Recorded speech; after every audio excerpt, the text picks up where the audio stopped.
Hey guys, this is a Montana 2131 RL, the rear living. This is insulated skirt version. And you can see really nice around the front of this unit.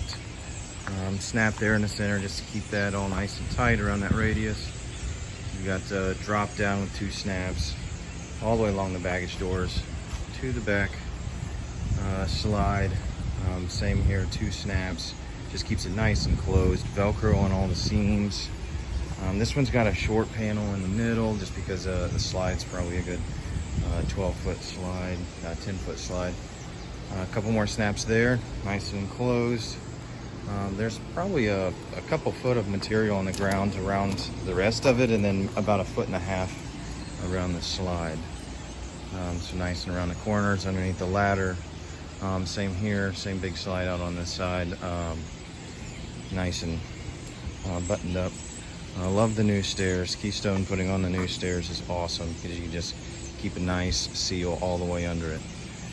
And that's the insulated version for the Keystone 3121 RL. Thanks.